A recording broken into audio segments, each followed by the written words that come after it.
Bienvenidos un día más a este estudio que estamos haciendo con el método inductivo del libro de Marcos. A pesar de cualquier inconveniente que podamos tener, vamos a continuar con nuestro estudio y el tema general de este párrafo, diríamos, de este capítulo 8 es que Jesús aclara su misión a sus seguidores. Mientras estudiaba este párrafo, recordaba que hace poco conocí a un misionero, un pastor ahora. Estuve en una conferencia de misiones en la ciudad de Santiago y no se puede decir su nombre de él, pero el testimonio es impactante. Él contaba que cuando estaba en el colegio, él creció ya desde muy niño con odio a los cristianos. Su padre le enseñó a odiar a los cristianos. Él era musulmán, ahora no lo es. Pero cuando era musulmán, estaba en la secundaria y se dieron cuenta de que había uno de los jóvenes que estaba ya conociendo el cristianismo. Fue tanto su odio que lo esperaron afuera. Sus amigos acordaron esperar afuera a este joven y decidieron matarlo. Sí, literalmente matarlo. Le golpearon por la cabeza, le tiraron piedras, le golpearon con sus pies, sus brazos, lo dejaron ensangrentados y mientras él decía, yo qué les he hecho, decía ese joven cristiano, ¿qué les he hecho yo? Por favor, no me hagan daño, déjenme, no me hagan daño. Dice que ellos se reían y se gozaban de maltratar a este joven. Cuando él regresó a su casa, su padre le, le felicitó, diríamos, ¿no? Por todo lo que había vivido. Tiempo más tarde, su tío, que cayó mal en una enfermedad y fue ayudado por una organización, una ONG de cristianos. Y él, ese evento le causó un poquito el pensar de cómo es que los cristianos dicen que debemos de odiarlos, pero lo único que hacen es ofrecer amor. Lo único que hacen están haciendo el bien y lo sanaron, lo ayudaron. Y sabes qué, el día de hoy, él es cristiano. Y él es cristiano y está perseguido porque su papá lo odia, sus amigos y todos lo rechazan porque él ahora es cristiano. Y él dice que estaba contando su testimonio un día en un evento de cómo Dios lo había sacado del odio hacia los cristianos y ahora él podía decir que es un hijo de Dios. Entonces, cuando terminó esta conferencia, él cuenta que se le acercó un hombre, han pasado 20 años desde eso, y este era un hombre que se acerca, que estaba cojeando y le dice, ¿te acuerdas de mí? Y él le dice, no, no me acuerdo, habían pasado 20 años. Y le dice, yo soy el pastor tal de tal iglesia. Él dice, ah, qué gusto, pastor. Y le dice, mi nombre es tal. ¿Y no te acuerdas de mí? Y le dice, no, realmente no me acuerdo. Y este pastor que estaba cojeando le dice, yo soy ese joven en la secundaria que tú golpeaste, que casi estuve muerto, estuve por meses postrado en una cama y ahora están aquí las consecuencias, las heridas, no podía caminar bien. Este hombre, del que estoy contando su historia, se puso a llorar y lo abrazó y le pidió perdón, le dijo que estaba en ignorancia, que no sabía por qué estaba haciendo eso.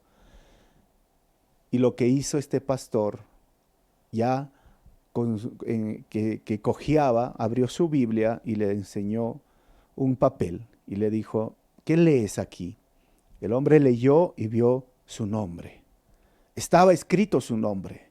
Y este pastor le dijo, desde el día en que tú me has dejado en una cama, no he dejado de orar para que tú conozcas el amor, para que dejes el odio y puedas conocer el amor de Dios.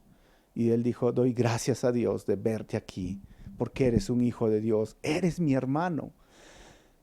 Cuando escuchamos esta historia, hermanos, ¿qué es lo que nosotros podemos ver en medio de todo lo que estamos viendo del sufrimiento, de por qué sufrimos los cristianos, de por qué se sufre cuando uno es cristiano? Puede ser por causa de Jesucristo, porque el mundo nos va a aborrecer, dijo Jesús.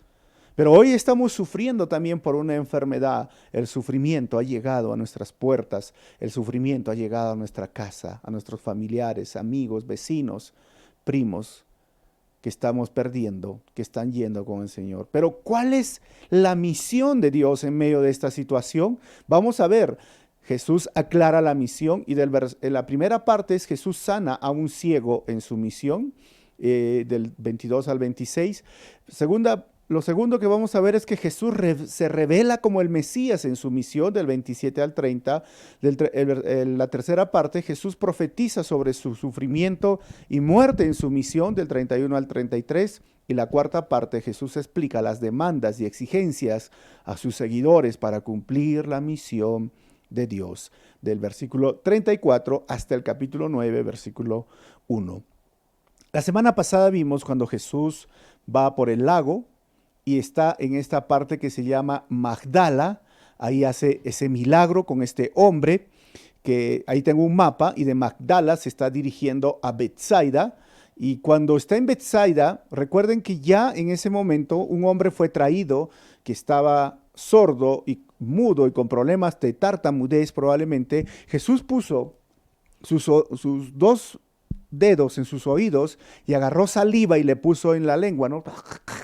Ponga para acá, ¿se acuerdan?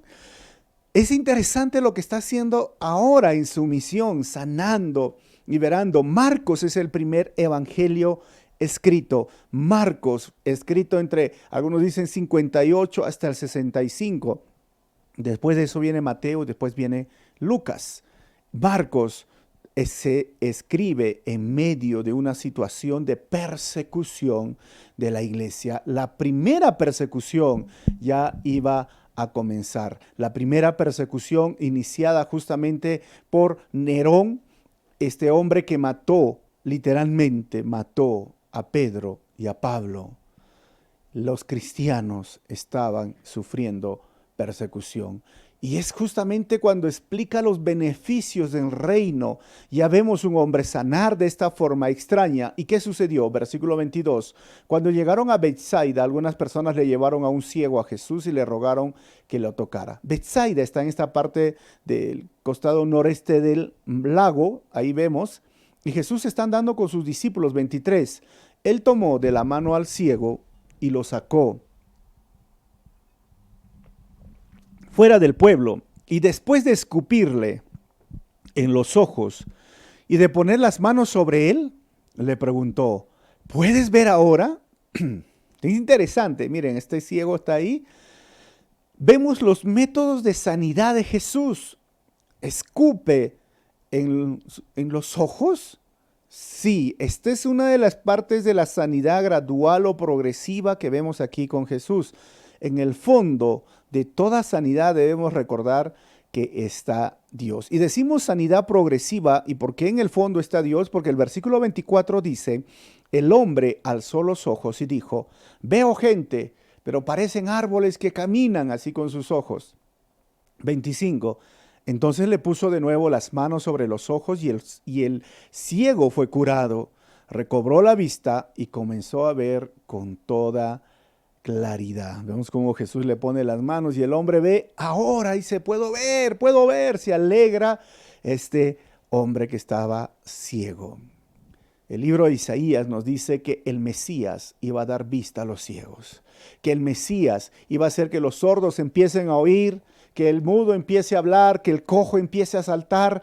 Hermanos, el Mesías, el reino de los cielos, la misión de Dios, que es en este momento el cumplimiento con la sanidad, con la bendición, la podemos disfrutar en todos estos primeros capítulos del libro de Marcos. Marcos siempre está hablando, Jesús haciendo, Jesús sanando, Jesús liberando, Jesús haciendo un montón de cosas de diferente forma.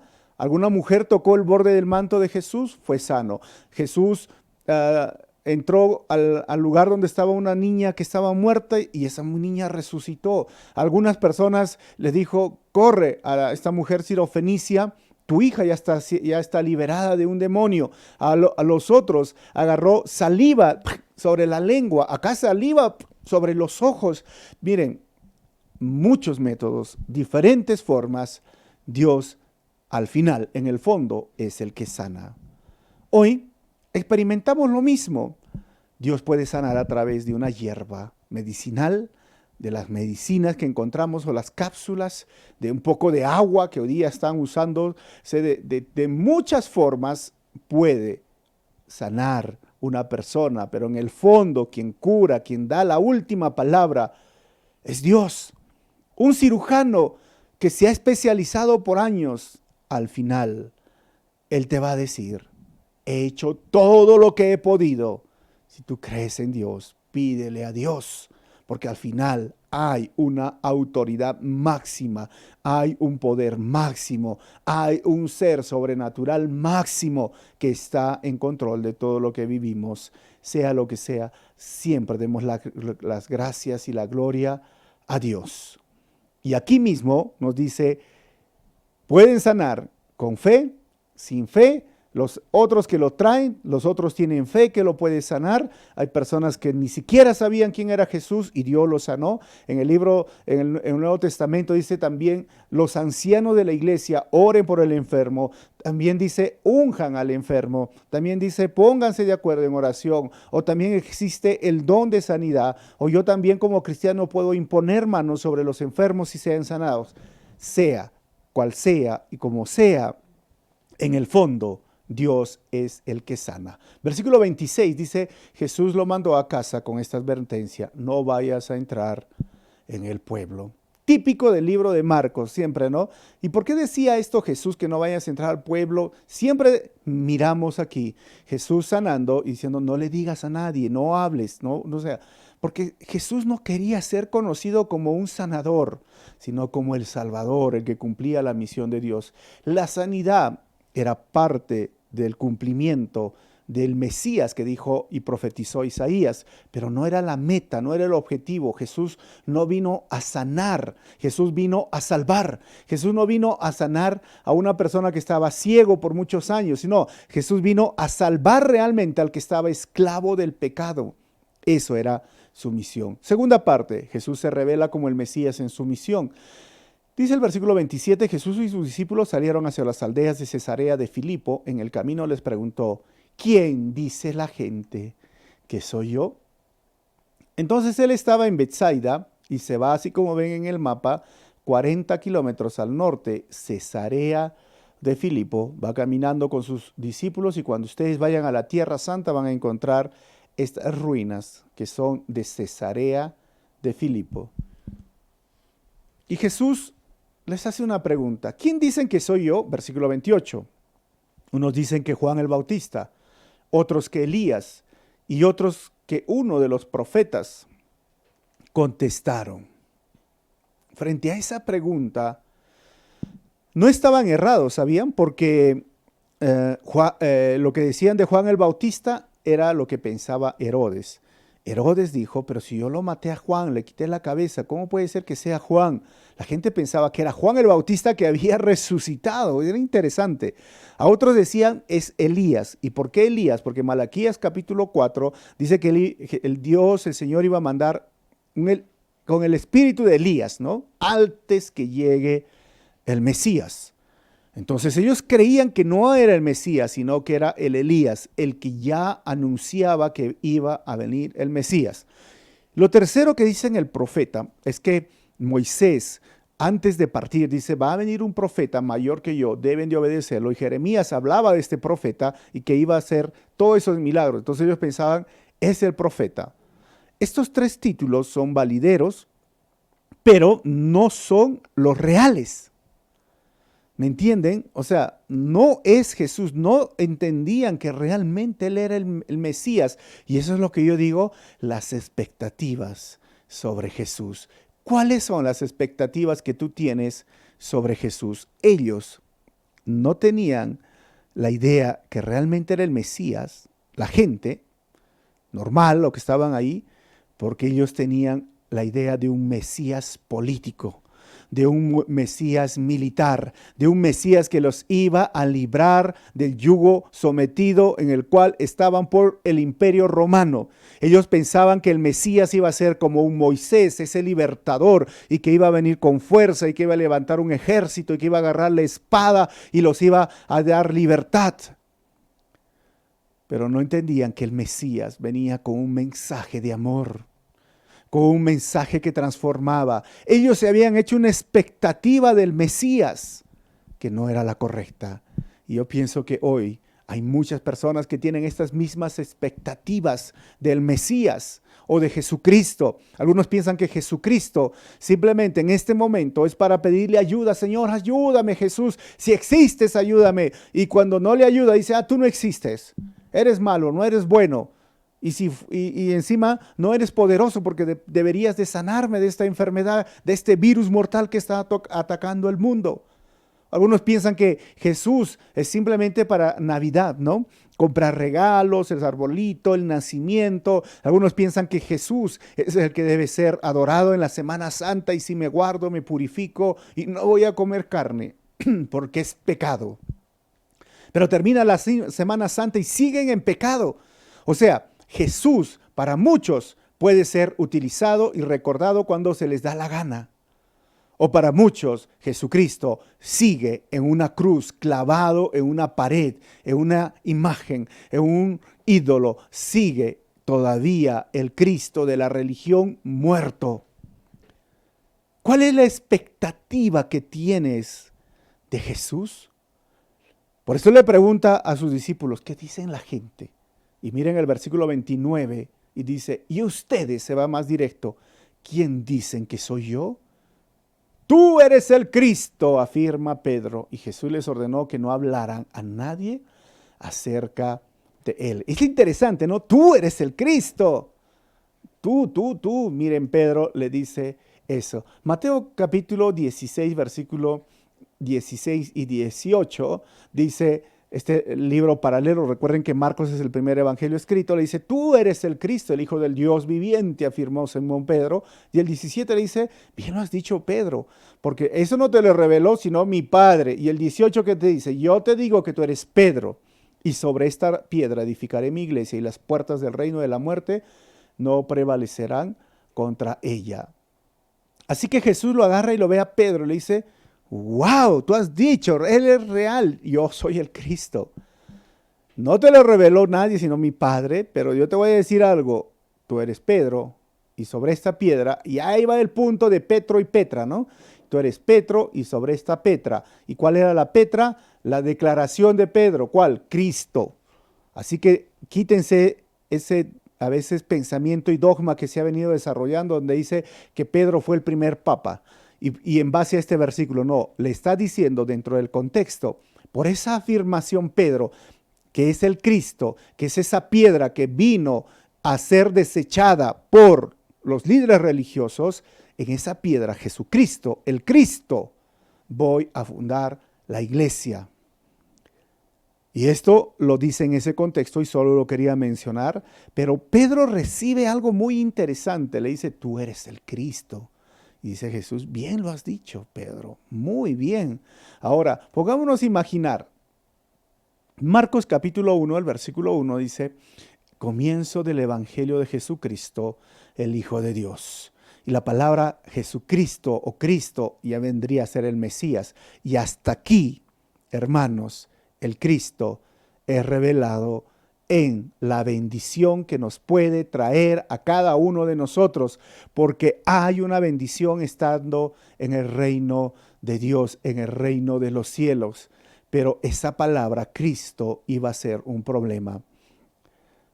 Un día el sumo sacerdote, minutos, horas antes de ir a la cruz, le preguntó a Jesús, ¿tú eres el Cristo, eres el Mesías? Jesús le dijo, soy yo. Lo escupieron, lo abofetearon. Y ese fue el motivo de llevarlo a la cruz. Este soldado que estaba a los pies de la cruz, cuando Jesús murió, este soldado dijo, verdaderamente este es el Hijo del Dios viviente. Es el Cristo. Ahora, Pedro conocía el título del Mesías, pero no conocía la misión del Mesías. Y yo digo que muchos conocen el título cristiano, pero no conocen la misión de Dios para el cristiano. Miren, vuelvo a repetir, Pedro sí conocía ahora el título, tú eres el Mesías, pero no conocía la misión. Y tú puedes ser que seas cristiano y no conozcas cuál es tu misión. porque estamos acostumbrados a recibir los beneficios y no está mal las bendiciones que podemos disfrutar, pero hay una misión y es la misión de Dios en la cual estamos involucrados y es por eso que somos cristianos, que significa seguidores de Cristo. Qué triste a veces ser un cristiano y no conocer su misión, pero hoy quiero hablarte de esa misión. Tercera parte, versículo 31. Luego comenzó a enseñarles: el Hijo del Hombre tiene que sufrir muchas cosas y ser rechazado por los ancianos, por los jefes de los sacerdotes y por los maestros de la ley. Es necesario que lo maten y que a los 3 días resucite. Miren, yo me imagino ese momento que está todo felicidad, ¿no? ¿Qué dice la gente? ¿Quién soy yo? Ah, eres Elías, eres el profeta, eres el Juan el Bautista. ¿Y qué dicen ustedes? Y Pedro dice: oh, tú eres el Cristo. Y dice: wow, bien te lo dijo mi padre Pedro. Y lo abraza y dice: oh, ya sí sabemos, eres el Cristo, eres el Cristo. Pero los demás están pensando: pero el Cristo tenía que venir con un ejército, pero el Cristo tenía que venir con poderes milagrosos. Por eso los judíos le decían: danos una señal. Pero no se imaginaban que el Cristo venía a liberar no de la esclavitud romana, sino de la esclavitud llamada pecado. Y su misión la empieza a describir y dice: es ahora necesario, y les empezó a enseñar: el Hijo del Hombre tiene que sufrir. ¿Cómo el Mesías sufrí?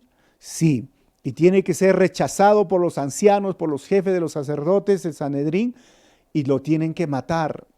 Y ponte en el caso de Pedro. Pedro está recibiendo, como diríamos, la estrellita en la frente, ¿no? Toma tu estrellita.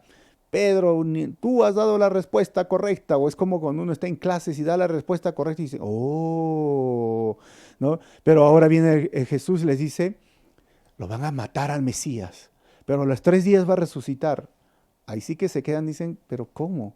¿Cómo es posible? ¿Qué está pasando? Mira, mientras que los judíos esperaban un Mesías triunfador, ¿qué nos dice Isaías del 52 al 53?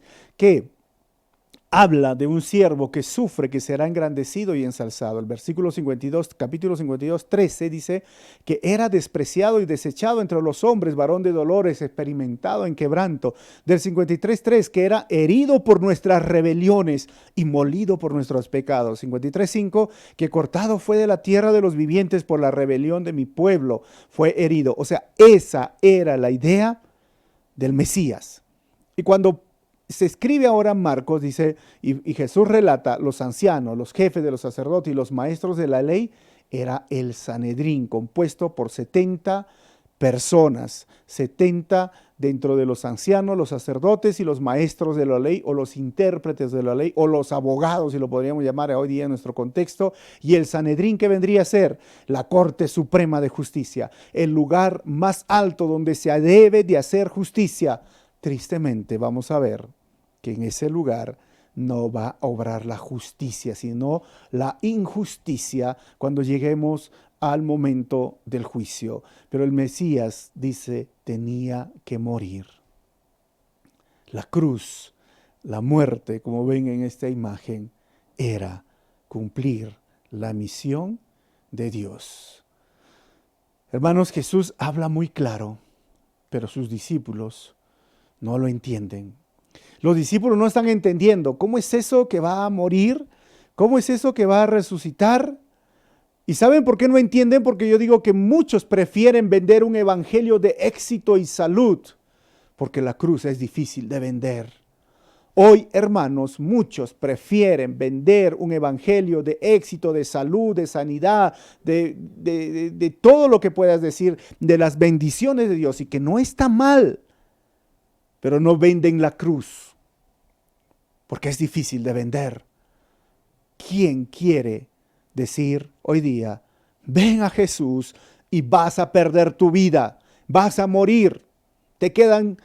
Si vienes a Jesús, te quedan 2 semanas de vida. No, así no. Si es 2 semanas de vida o 3 semanas, no quiero morir. No, a mí no me gusta. Pero miren lo que decía Isaías 53 del 3 al 5. Despreciado y rechazado por los hombres, varón de dolores, hecho para el sufrimiento. Todos evitaban mirarlo, fue despreciado y no lo estimamos. Ciertamente Él cargó con nuestras enfermedades y soportó nuestros dolores, pero nosotros lo consideramos herido, golpeado por Dios y humillado. Él fue traspasado por nuestras rebeliones y molido por nuestras iniquidades. Sobre Él recayó el castigo, precio de nuestra paz, y gracias a sus heridas fuimos sanados. Jesús dijo: voy a ser rechazado, me van a matar, pero voy a resucitar. Miren, el evangelio está en estos versículos. Y no te asombres si tú eres rechazado porque eres cristiano. Y yo sé que hoy en estos países donde vivimos democráticos no tenemos persecución de cristianos, pero hay países en el mundo que es traición a la patria o es traición a la familia y lo tienes que pagar con tu vida si decides ser cristiano. Pero aún en medio de lo que estamos viviendo, es triste que muchos quieren simplemente ofrecer el lado de la bendición del reino, pero no hablan del costo del discipulado, no hablan del costo de seguir a Jesús y no explican cuál es la misión de Dios para el cristiano. Sí, está bien los beneficios, pero hay una misión.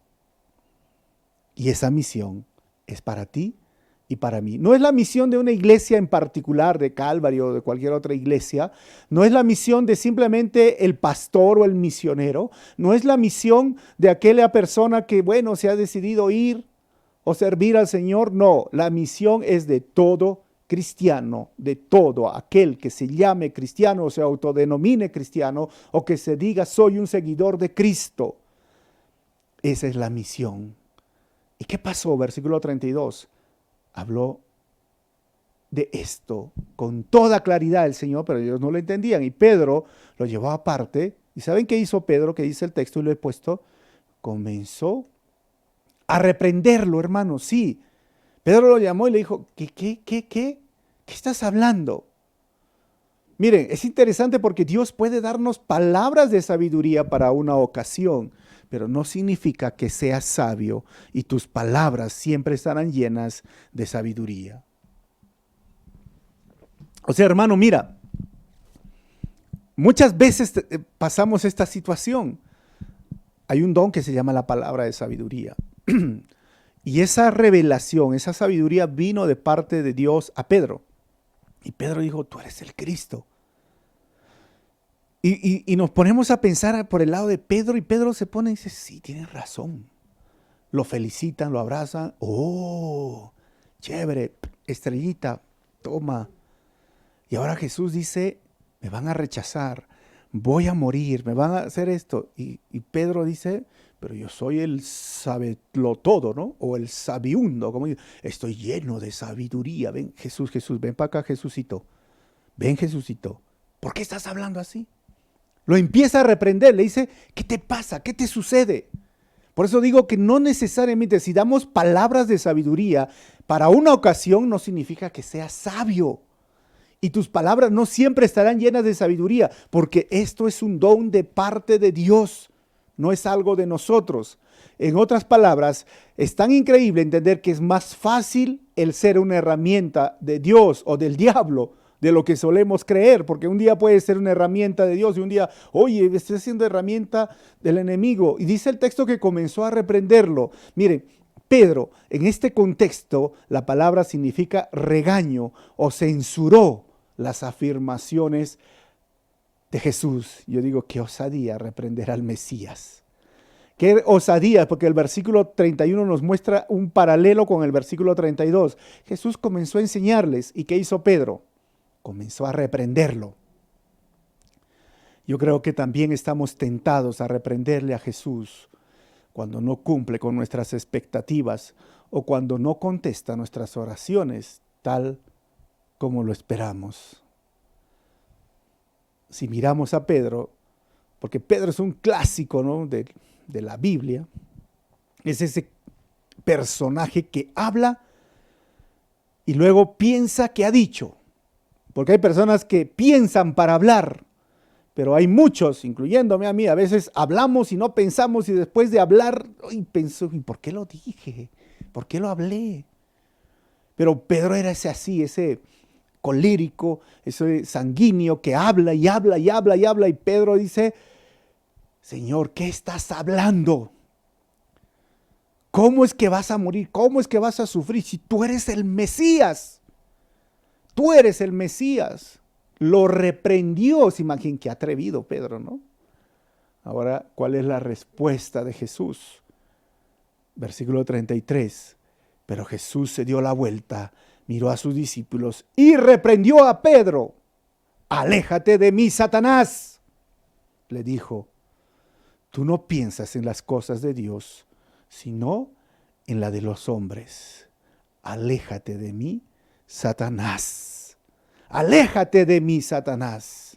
Uy, ¿te imaginas ese evento? Yo me pongo ese momento, ¿no? Es como en un momento tú tienes esos hijos que aciertan algo y dices, chévere, y después las riegan o las malogran, meten la pata y dice, ¿por qué estás ahí? Me dio la palmadita y me dijo, has hecho bien, pero después soy el más miserable. No hay dónde meter la cabeza.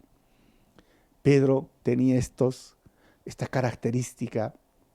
Y como Pedro le narraba a Marcos y Marcos escribía y él contaba sus historias, realmente nos damos cuenta, Pedro, qué personaje eres, Pedro. Aléjate de mí, Satanás, solo piensas en las cosas materiales. Tú no estás pensando realmente en las cosas de Dios. Uy, hermanos, ¿cuáles son tus expectativas conmigo? Podemos estar tentados como Pedro y decir, pero Jesús no me ha sanado. Tú no piensas en las cosas celestiales o en las cosas de Dios, sino solamente en las terrenales. ¿Cómo es que llegamos a ese punto?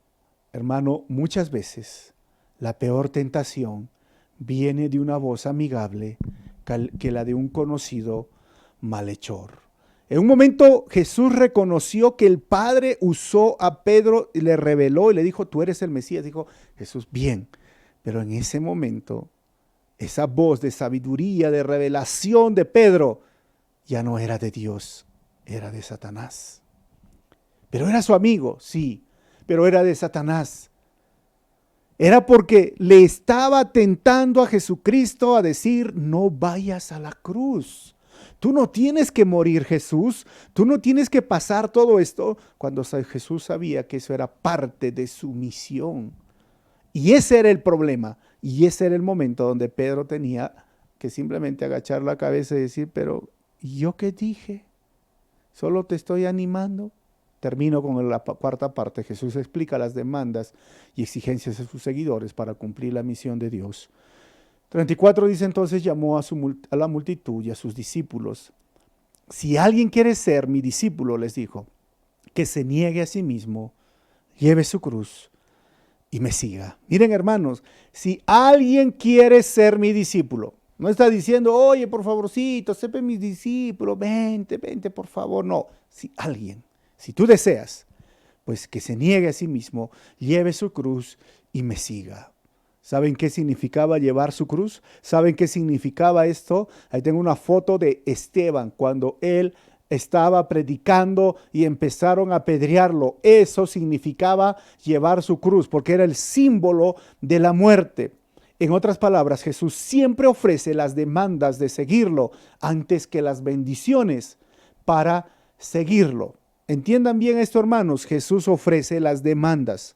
Hoy es totalmente diferente con este evangelio de fe y prosperidad. Lo primero que te ofrecen es esto, ¿no? Mira, ven a Jesús y vas a ser sano. Ven a Jesús y vas a salir de la pobreza. Ven a Jesús y no te va a dar el COVID. Hermano, todo eso no es verdad. Puede ser verdad.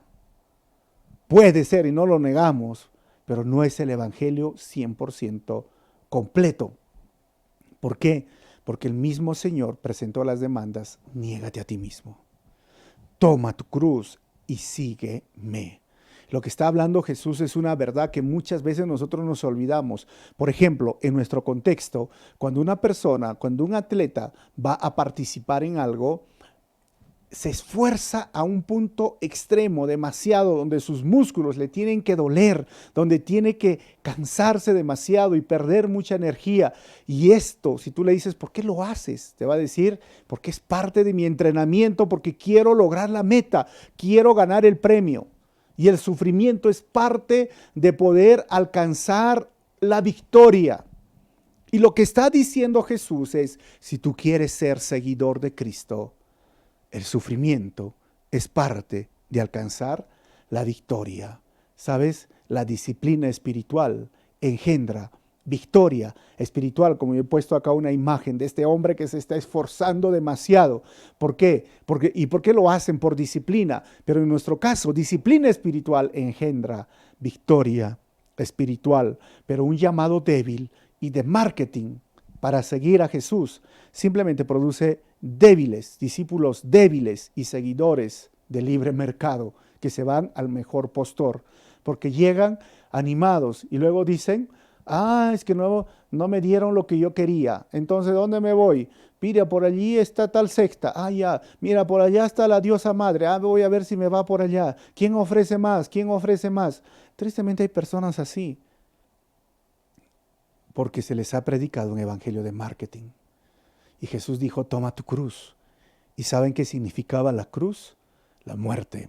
La cruz fue inventado por los asirios, perfeccionado por los babilónicos y los romanos. ¿Saben qué hicieron? La pusieron, pues, los plus que le decimos, para que sea no solamente una muerte vergonzosa, sino una muerte llena de tortura, una muerte sangrienta, una muerte de poner en ridículo al reo, y solo se crucificaban a asesinos, a ladrones, a violadores, a la peor escoria de la sociedad, se los crucificaba. Y Jesús les dijo, si quieres ser mi seguidor, te ofrezco lo peor. ¿Cómo? Te ofrezco la cruz donde nuestro Señor murió. Tomar la cruz, hermanos, era un camino por el pasadizo de la muerte, un camino sin regreso. Eso significaba la cruz. Es el negarte a ti mismo, es el tomar tu muerte, es el poder decir, ahora soy tu seguidor firme. Y hay una diferencia entre el negarse versus la abnegación.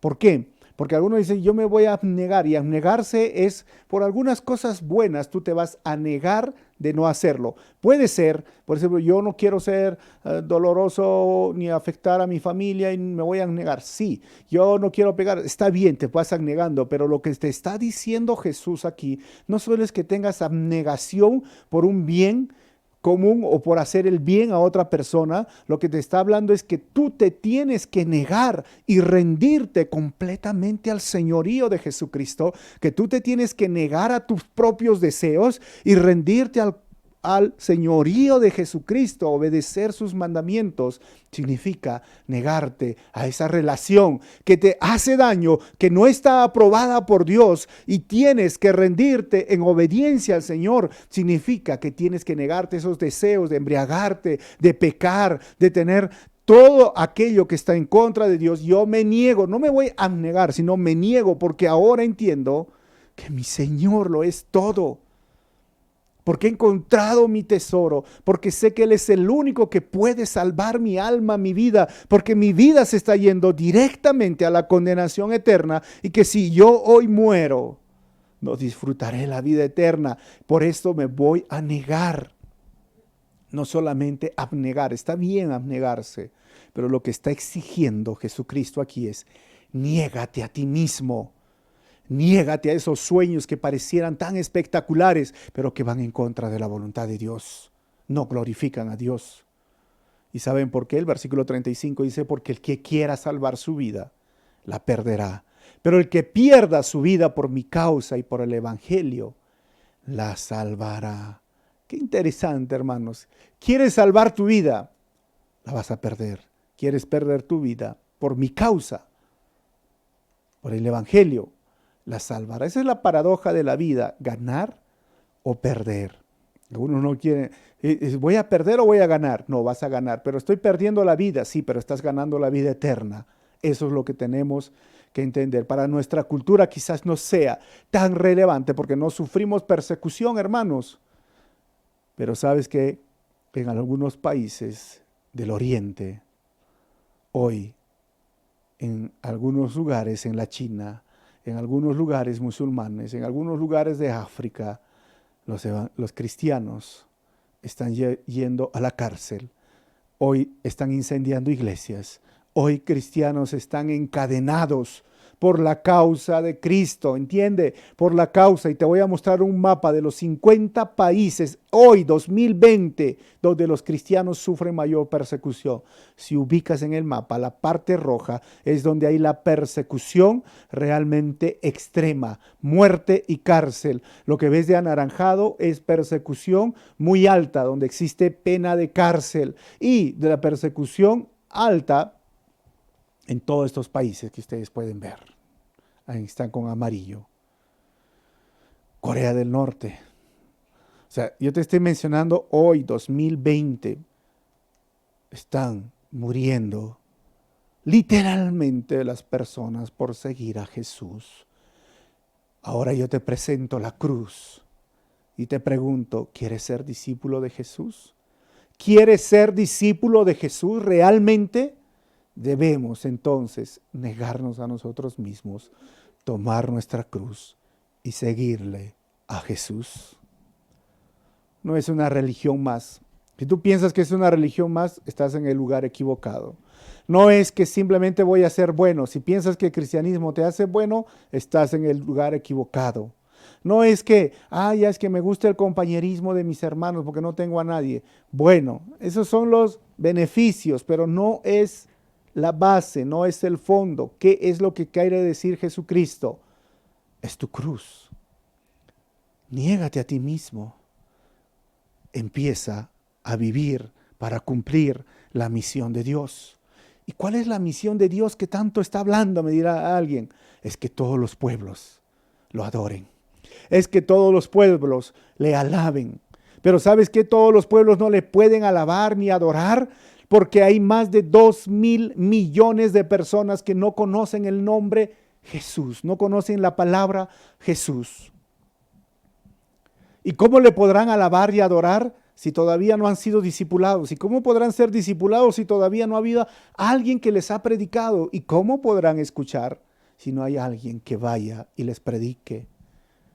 No es la misión de una organización, no es la misión de una iglesia, es la misión de todo cristiano, que todos los pueblos, las naciones, alaben y adoren su nombre. En Apocalipsis, Juan dice, vi gente de todos los pueblos, de todas las etnias, de todas las naciones, alabando y adorando al Señor. Esa es la meta de la misión. Y Jesús vino a cumplir esa misión, y esa misión es para ti y para mí. ¿Y cómo lo vamos a hacer? Mira, el 36 y el 37, y voy terminando. ¿De qué sirve ganar el mundo entero? Si se pierde la vida, ¿o qué se puede dar a cambio de la vida? Miren, Jesús se le ofreció en estas tentaciones, recuerden esas 3 tentaciones en su cuarentena, y le dijeron, Satanás lo llevó al lugar más alto, le dijo, mira, acá están todos los reinos, todos los imperios, yo te lo voy a dar, pero solo arrodíllate. O sea, Jesús tuvo la oportunidad de ganar todo el mundo, pero él, ¿sabes qué? Prefirió la obediencia a la misión de Dios. ¿Y qué nos sirve hoy día, hermanos, tener tanto dinero? No está mal tener dinero, entiéndanme, pero ¿de qué nos sirve si no estamos cumpliendo su misión? ¿De qué nos sirve tener mucho si hoy la muerte está a la puerta de mi casa y no voy a llevar nada? ¿Cómo puedo hacer la misión de Dios? Orando por aquellos que están perseguidos. Y hay muchas páginas web. ¿Qué más? Yendo, ¿sí? Enviando como iglesia, pero no estorbando, obviamente, y dando de ofrendas para misiones, para la obra misionera, para la extensión del reino. Versículo 38. Si alguien se avergüenza de mí, de mis palabras en medio de esta generación adulta y pecadora, también el Hijo del Hombre se avergonzará de él cuando venga en la gloria de su Padre con los santos ángeles. Miren esto, si te avergüenzas de Jesús, Él se avergonzará de ti. Eso se llama la reciprocidad de Jesús. Y termino con el capítulo 9, versículo 1, hasta ahí termina la idea, y añadió, les aseguro que algunos de los que aquí presentes no sufrirán la muerte sin antes haber visto el reino de Dios llegar con poder. Y estaba hablando de su resurrección. Termino con 4 conclusiones. Primero, Jesús usó muchos métodos para sanar, pero todo está sujeto a su soberana voluntad. Número 2, la misión de Dios es que todos los pueblos lo adoren y alaben. Como cristiano, ¿conoces tu misión? Número 3, Jesús siempre ofrece las demandas del reino antes que las bendiciones del reino. Y cuarto, ¿estás dispuesto a tomar tu cruz cada día y ser un seguidor de Jesús, aunque cueste tu vida? Te vuelvo a preguntar, ¿estás dispuesto a tomar tu cruz cada día? Eso significa negarte a ti mismo, a tus deseos pecaminosos o a lo que tú considerabas importante y ser seguidor ahora de Jesús para cumplir la misión de Dios, aunque cueste tu vida. Si es sí, ora conmigo, porque esto no es algo que todos lo van a querer hacer, pero lo siento, eso es el Evangelio. El Evangelio no solo se trata, Dios te quiere sanar, es parte de la bendición, entiéndame, pero el fondo, la idea principal que encontramos de todo el Evangelio es: niégate a ti mismo, toma tu cruz y sígueme. Si estás dispuesto a hacerlo, ora conmigo y dale gracias al Señor. Padre, te quiero dar gracias una vez más. Y sí estoy dispuesto, Señor, a tomar mi cruz cada día y seguirte. Ayúdame a negarme al pecado, a los malos deseos y aún, Señor, a algunos sueños que están en contra de tu voluntad. Porque tristemente algunos predican que Dios va a cumplir tus sueños, pero el mayor sueño de un cristiano es cumplir tu misión. Y ayúdame, Señor, a ser fiel a tu misión. Ayúdame a ser fiel porque tú lo enseñaste, tú fuiste fiel hasta la muerte. Era parte de tu misión y lo cumpliste. Y muchos hermanos míos, hermanas mías, niños, familias enteras han pasado la muerte en esos circos romanos cumpliendo tu misión, y el Evangelio se extendía. Y muchos hoy de mis hermanos están cumpliendo tu misión en los países de la ventana 1040, donde la persecución es una realidad. Porque yo no podría también, Señor, aceptar este desafío, ser un discípulo tuyo, aunque me cueste la vida. Y cumpliré, Señor, y seguiré a ti hasta que al día que tú me vas a llevar. Que termine, Señor, mis días realmente entendiendo y viendo mi pasado como que sentirme satisfecho y decir, fui parte de tu misión, y esperar, Señor, el día en que me voy a encontrar contigo. Gracias, Padre, por este tiempo. Gracias por tus palabras. En tu nombre oramos así, Señor. Amén. Dios te bendiga, y si deseas apoyar este ministerio, la iglesia o la misión de Dios, porque estamos haciendo mucha ayuda social en estos días, porque no solo a una persona, a personas a veces que no son nuestros hermanos también, va a salir unos registros, unos números de cuenta donde puedes comunicarte o habla por el inbox. Dios te bendiga. Nos vemos en el próximo estudio.